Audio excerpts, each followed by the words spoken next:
আপনি শিক্ষিত হন, এটা ভালো, শিক্ষিত হওয়ার প্রয়োজন আছে, কিন্তু আপনি এমন কোনো শিক্ষায় শিক্ষিত হন না যেই শিক্ষা আপনাকে আপনার সৃষ্টিকর্তা থেকে দূরে সরাই নিয়ে যায়, যে শিক্ষা আপনাকে এইটা বলে যে মরার পরে কিছুই হবে না। এই শিক্ষায় শিক্ষিত হন না। আমি এই শিক্ষাকে শিক্ষা বলি না, আর এই শিক্ষিতকে শিক্ষিত বলি না যে শিক্ষা আপনাকে আপনার সৃষ্টিকর্তা থেকে দূরে সরাই নিয়ে যায়, যে শিক্ষা আপনাকে এইটা বলে যে হুজুররা অযথা বলে যে মরার পরে কিছু একটা হবে, মরার পরে কবরের আযাব হবে, মরার পরে এই যে ভালো মন্দ কাজের হিসাব দিতে হবে। এই সব শিক্ষায় শিক্ষিত হয়েন না।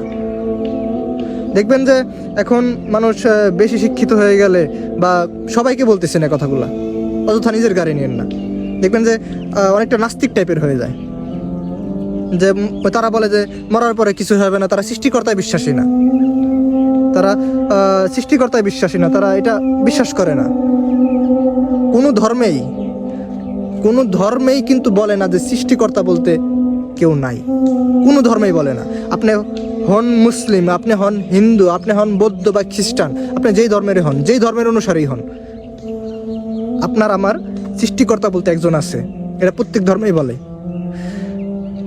মরার পরে যে কিছু একটা হবে এটা কিন্তু হিন্দুরাও বিশ্বাস করে, তা না হলে তারা এটা বলতো না যে স্বর্গ নরক বলতে কিছু একটা কথা আছে। তুমি যদি দুনিয়াতে পুণ্য বা ভালো কাজ করে যাও, তোমার যদি পুণ্য থাকে তুমি তাহলে স্বর্গে যাইবা, আর যদি তোমার পুণ্য কম থাকে তুমি নরকে যাইবা। তারাও কিন্তু মরার পরে কিছু একটা হবে এটাই বিশ্বাসী।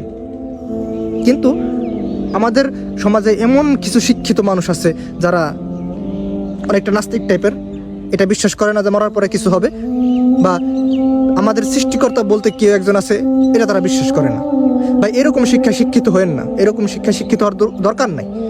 যে শিক্ষা আপনাকে আপনার সৃষ্টিকর্তা থেকে দূরে নিয়ে যায়, এরকম শিক্ষা শিক্ষিত হয়েন না।